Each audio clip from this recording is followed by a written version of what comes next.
چند باتیں میں چاہتا ہوں کہ ترکی کی تاریخ کے بارے میں بھی ظاہر بات ہے کہ یہ اس وقت تفصیل کے ساتھ تو بیان کرنے کا کوئی امکان نہیں ہے. چند باتیں میں چاہتا ہوں کہ سیلینٹ فیچرز آپ حضرات کے سامنے آ جائیں. یوں سمجھیے کہ 13ویں صدی عیسوی، یہ 20ویں صدی عیسوی ختم ہو رہی ہے، آج سے 700 سال پہلے کے ماحول میں آپ جائیں.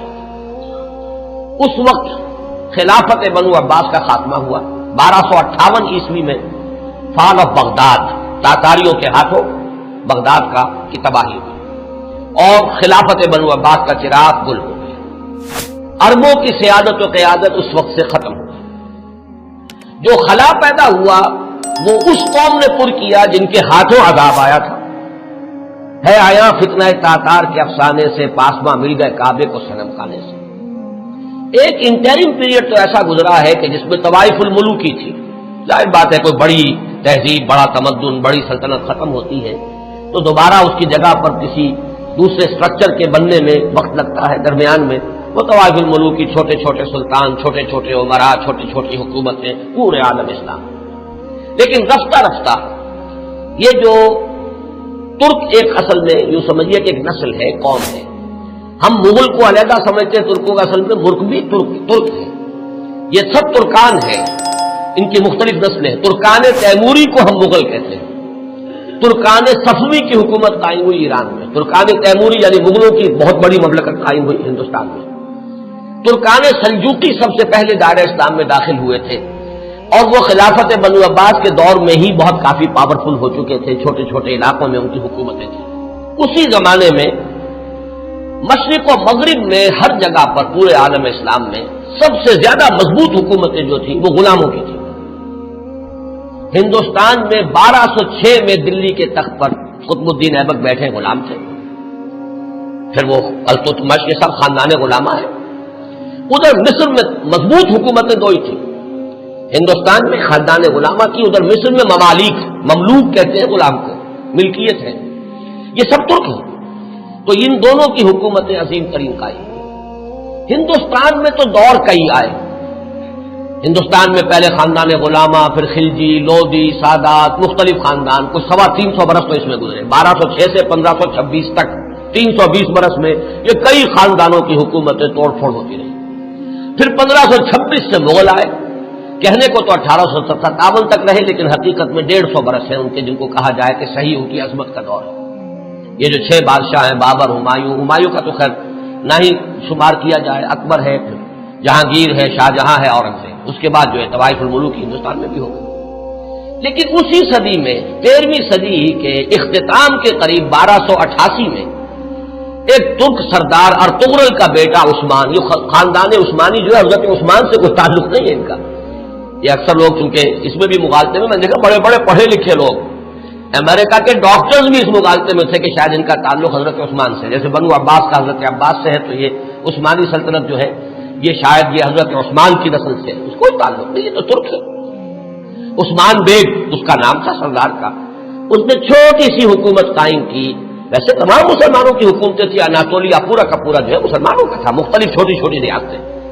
لیکن عثمان بیگ نے 1288 میں اس وقت کا جو ترکی ہے اس کا شمال مغربی کونا، صرف ایشیائی ترکی، اس میں چھوٹی سی حکومت قائم کی. 1288 سے لے کر اس کے بعد یہ حکومت جو ہے تسلسل کے ساتھ قائم رہی. اور فرق یہ ہے کہ ہندوستان میں تو جیسا کہ میں نے عرض کیا اس عرصے میں بہت سے خاندان آئے اور ختم ہوئے. مغلیہ دور آیا، ختم ہوا، پھر انگریز بھی آ گئے. لیکن یہ کہ 1288 سے لے کر اب یہ 1992 تک وہ سلسلہ وہاں قائم ہے، کوئی دخل نہیں ہے. عروج و زوال انہی کے درمیان آئے ہیں. کبھی ان کی سلطنت بہت پھیل گئی، کبھی سکڑ گئی. پھر یہ کہ آج بھی بہرحال پورا ایشیا مائنر جس کو آپ کہتے ہیں، ایشیا کوچک، اناطولیہ کا پورا علاقہ، اور یورپ میں بھی بہرحال 3% ان کا رقبہ جو ہے یورپ کے اندر بھی ہے. آج بھی وہ مملکت قائم ہے. اور اس مملکت کے اندر نوٹ کیجئے پورے 400 برس تک خلافت رہی. ویسے تو 600 برس سے زائد ہو چکے ہیں 1288 سے لے کر، اور یہ 1992 تک، یہ تو 700 سال کی حکومت ہے. لیکن یہ کہ خلافت جو ہے وہ 1520 سے شروع ہوئی. یہ ذرا ذہن میں رکھیے جبکہ انہوں نے حجاز کو بھی فتح کر لیا، مصر کو بھی فتح کر لیا، عظیم ترین 3 بر اعظموں پر دنیا میں کوئی اور حکومت اور کوئی اور سلطنت اتنی عظیم نہیں تھی جتنی کہ اس وقت سلطنت عثمانیہ تھی۔ پورا حجاز، پورا یمن، پورا عراق، شام، مصر، اور پھر یہ لیبیا، الجزائر، تیونس تک، یہ سب کے سب پورا ایشیا مائنر، اور جیسا کہ میں نے عرض کیا بہت بڑا رقبہ، تمام بلقان سٹیٹس، ہنگری اور یہ علاقے جو ہیں یوگوسلاویا، سب کے سب جو ہیں یہ ایک مملکت 3 بر اعظموں کے اوپر محیط۔ تو 1520 سے خلافت شروع ہوئی ہے اور 1920 سے لے کر 1924 4 سال میں درجہ بدرجہ ختم ہوئی ہے۔ وہ بھی میں آج آپ کو بتاؤں گا کہ وہ درجے کیا ہیں۔ ایک دم ختم نہیں ہوئی، اس کے اندر کچھ وقت لگا ہے۔ 4 سال کے عرصے میں وہ نیچے گری ہے، 400 برس تک قائم رہی اور 4 برس میں پھر وہ زمین ہو گئی۔ اور خاص طور پر یہ پوائنٹ نوٹ کرنے کا ہے کہ بقیہ جو خلافتیں تھیں، خلافت بنو امیہ، خلافت بنو عباس، خلافت، ان سب کو تو چیلنج کرنے والے کوئی نہ کوئی سامنے آتے رہے۔ بنو امیہ کی خلافت کو چیلنج کیا پہلے حسین ابن علی نے رضی اللہ تعالی عنہما، پھر حضرت عبداللہ ابن زبیر نے رضی اللہ تعالی عنہما، پھر یہ کہ خلافت بنو عباس کو چیلنج کرنے والے حضرت زید، حضرت حسن کی اولاد میں سے رضی اللہ تعالی عنہ، پھر انہی کی اولاد میں سے ایک اور نفس زکیہ اٹھے جن کا نام اصل میں محمد ابن عبداللہ ہے، نفس زکیہ ان کا لقب ہے۔ تو ان خلافتوں کو چیلنج کرنے والے اٹھے ہیں، لیکن یہ بات نوٹ کر لیجئے پورے 400 برس میں پورے عالم اسلام میں ترکوں کی خلافت کو کسی نے چیلنج نہیں کیا، متفق علیہ خلافت پورے عالم اسلام نے، اگرچہ پورا عالم اسلام ان کی حکومت میں شامل نہیں تھا، خلافت کو مانتے تھے، جہاں کہیں کوئی حکومت بدلتی تھی وہاں سے منگواتے تھے اپنے لیے سند، اور پورے عالم اسلام میں خلیفہ کا نام لیا جاتا تھا خطبوں کے۔ تو اس اعتبار سے یہ بہت ہی ایک غیر معمولی بات ہے، 400 برس تک خلافت کا جاری رہنا، اور وہ اس شان کے ساتھ کہ اس کو کسی وہ انڈسپیوٹڈ مجمع علیہ متفق علیہ خلافت رہی۔ اس میں سے ذرا میں چاہتا ہوں کہ تھوڑا سا جغرافیہ کا بھی آپ اپنے ذہن میں اور وہاں کا جو مسئلہ ہے وہ جما لیجیے۔ اناطولیہ وہ تو آپ نے نقشے کے اندر دیکھا ہوگا، کافی بڑا رقبہ ہے، اور اصل 97% ترکی موجودہ جو ہے وہ اسی میں ہے، 3% جو ہے یورپ میں ہے۔ اس کی آبادی کوئی 5.5 کروڑ ہے، آبادی کے لحاظ سے پاکستان کا نصف ہے تقریباً۔ اس میں سے 1 کروڑ کے لگ بھگ صرف ایک شہر استنبول میں ہے۔ پورا ملک سطح مرتفع ہے، نہایت زرخیز، سرسب، شاداب، قابل دید، اونچائی نچائی، لیکن ہر جگہ پر آپ کو کہیں زمین ننگی نہیں ملے گی۔ دریا ہیں بکثرت، جھیلیں ہیں بکثرت میٹھے پانی کی، اور ابھی ہم نے وہاں پر جو کچھ معلوم کیا ہر شے ان کی اپنے ہاں موجود ہے، ہر اعتبار سے سیلف سفیشینٹ ملک ہے۔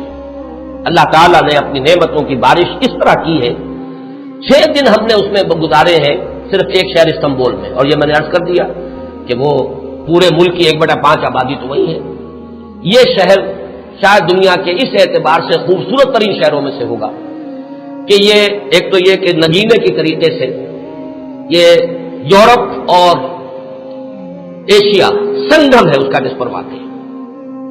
ایک سمندر ہے جو پورا ترکی کے اندر ہی ہے، بحر مارمورا، جسے ایک چھوٹی سی آبنائے ملاتی ہے بحیرہ اسود کے ساتھ، بلیک سی کے ساتھ، اس کو باسفورس کہتے ہیں۔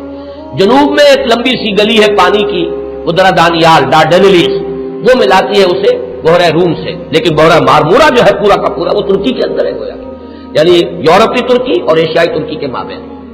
اور استنبول شہر جو ہے وہ بہت خوبصورت، اور عظمت پارینہ اگر مسلمانوں کی دیکھنی ہو تو شاید دنیا کا کوئی اور شہر نہیں ہے کہ جو ہم پلہ ہو سکے، جتنی عظیم مسجد ہے، عالی شان مسجد ہے، اگرچہ اس وقت ان کی مینٹیننس نہیں ہے، برا حال ہے، خستہ حال ہے۔ حضرت ابو ایوب انصاری رضی اللہ تعالیٰ عنہ کا مقبرہ بھی بہت خستہ حالت میں، اس کے ساتھ جو مسجد ہے مغرب کی نماز ہم نے وہاں ادا کی ہے، لیکن یہ کہ نظر یہی آیا کہ صرف وہی لوگ تھے کہ جو وہ ڈاکٹرز کا پورا گروپ آیا ہوا تھا، مقامی آبادی بہت کم، نہ ہونے کے برابر۔ اس اعتبار سے عظمت پارینہ دیکھنی ہو تب بھی جا کر دیکھیے، اور اسلام کی بیچارگی دیکھنی ہو تب بھی وہیں جا کر دیکھیے۔ یہ دونوں کنٹراسٹ آپ کو وہاں نظر آئیں گے کہ عظیم ترین مسجدیں وہاں ہیں۔ ہماری بادشاہی مسجد تو اپنے یعنی یوں سمجھیے کہ صحن کے رقبے کے اعتبار سے ہم کہہ دیتے ہیں دنیا کی سب سے بڑی مسجد ہے، لیکن وہ تو صحن ہے، باقی یہ کہ ان کے جو عظیم و شان ہال انہوں نے بنائے ہیں، جتنے عظیم، جتنے بلند، ان کو دیکھ کر انسان حیران رہ جاتا ہے۔ سلطان محمد فاتح کی مسجد، سلطان سلیمان کی مسجد، ایک ایک مسجد ان میں سے جو ہے اپنی جگہ پر عظمت کا بہت بڑا نشان ہے۔ اگرچہ جیسا کہ میں نے عرض کیا اس وقت حالت جو ہے ان کی اکثر و بیشتر خستہ ہے۔ ایک دن کے لیے ہم برسا، ایک شہر برسا اس وقت کہلاتا ہے، یہ بروسا ہے پرانا، بے رے واو صاد ہے۔ اور جب سلطان ارطغرل کے بیٹے سلطان نے عثمان نے جب سلطنت قائم کی تھی تو پہلا دارالخلافہ یہی تھا۔ یہ ایشیائی حصے میں ہے، تقریباً کوئی 150-200 میل کا فاصلہ ہوگا استنبول سے۔ وہاں کے حالات مختلف ہیں۔ وہاں سلطان بایزید یلدرم کی بنائی ہوئی مسجد جو ہے بہت عالیشان ہے اور اس وقت بھی وہ بہت آباد ہے۔ ہم حیران ہوئے وہاں دیکھ کر کہ وہاں ایک ظہر کی نماز ہم نے پڑھی ہے 2 دن قبل، لیکن محسوس ہوتا تھا کہ جمعے کی نماز ہے۔ ظہر کی اذان سے پہلے کثیر تعداد کے لوگ موجود ہیں۔ اتنا کنٹراسٹ بھی شاید دنیا میں آپ کو کہیں نظر نہ آئے کہ استنبول کا حال وہ ہے کہ حضرت ابو ایوب انصاری کی مسجد جو ہے وہ بھی ویران پڑی ہوئی ہے رضی اللہ تعالیٰ عنہ۔ لیکن یہ کہ برسا کے اندر جا کر آپ دیکھیے تو وہاں پر یہ ہے کہ ظہر کی نماز ایسا محسوس ہے کہ جمعے کی نماز ہے۔ اذان سے پہلے نصف مسجد بھری ہوئی تھی اور اس کے بعد جو ہم نے دیکھا ہے ان کا جوش و خروش اور پاکستانیوں سے نہایت محبت وہ بھی وہی نظر آتی ہے، استنبول میں نہیں۔ استنبول تو ہر اعتبار سے مغربی تہذیب کے اندر بری طریقے سے یوں سمجھیے کہ پوری طرح گم ہو چکا ہے۔ وہاں آپ محسوس نہیں کر سکتے کہ کوئی مسلمان ملک ہے۔ باقی یہ کہ جیسا کہ میں نے ابھی عرض کیا تھا کہ اگرچہ اللہ تعالیٰ نے اپنی دولت جو ہے مادی دولت کے خزانے ہر طرح سے انہیں دیے ہیں، لیکن معاشی حالات نہایت ناگفتگو ہیں۔ انفلیشن آسمان سے باتیں کر رہی ہے، کرنسی کی قیمت اس تیزی کے ساتھ گرتی ہے۔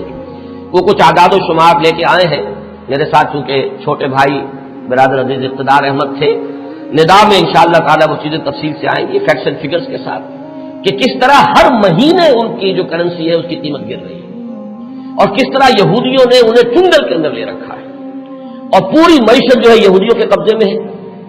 ان کے ہاں ہر چیز جو ہے کنزیومر گڈ، بس اس کی کھپت ہے، جو خرچ کر دینے والی چیزیں ہیں، لباس ہے، مختلف چیزیں ہیں، ان کی محتاط بازاروں میں بھری نظر آئے گی۔ لیکن یہ ہے کہ ان کی جو یعنی یوں سمجھیے کہ شراب پانی کی طرح، ایک عجیب کنٹراسٹ ہے اس اعتبار سے بھی، خنزیر وہاں نہیں کھایا جاتا، لہذا یہ تو اطمینان ہوتا ہے آپ جہاں چاہیں جا کے کھانا کھا لیں، آپ کو پتا ہے یہاں حرام چیز کھانے میں نہیں ہے، لیکن شراب پانی کی طرح پی جاتی، یہ بھی تضاد۔ یہاں تک کہ واقعہ یہ ہے کہ ہمارا ایک گائیڈ تھا، اس نے کہا بڑے ہی فخر کے ساتھ، ایک جگہ جب ہم جا رہے تھے حضرت ابو ایوب انصاری رضی اللہ تعالیٰ عنہ کی مسجد کی طرف، اس نے ایک علاقہ بتایا اور اس نے کہا یہ اتنے ریسٹورانٹ جو آپ کو نظر آ رہے ہیں یہ سب شراب اور ہر جگہ ہے، لیکن رمضان میں یہ سب بند ہوتے ہیں، رمضان میں ہم شراب نہیں پیتے۔ ہم نے کہا رمضان ہی میں نہیں پیتے تو یہ باقی شراب؟ باقی تو پیتے ہیں۔ کسی نے پوچھ لیا کیا روز؟ کہ ہاں روز پیتے ہیں۔ وہ بالکل کوئی اس کے اندر کوئی گلٹی کانشنس، کسی طرح کی کوئی انہیبیشن، کوئی کسی درجے کی کوئی شرمندگی ختم نہیں، لیکن رمضان میں یہ سب بند ہوتے ہیں رمضان کے اندر۔ تو میں نے کہا کہ اللہ کرے کہ یہ رمضان ہی پورا سال ہو جائے، کوئی ایسی شکل بن جائے کہ پورا سال ہر روز عید نیز کے حلوہ خورت کسے، اللہ کرے کہ پورا سال جو ہے وہ رمضانی کی شکل بن جائے تاکہ وہاں سے شراب کی لعنت کا خاتمہ۔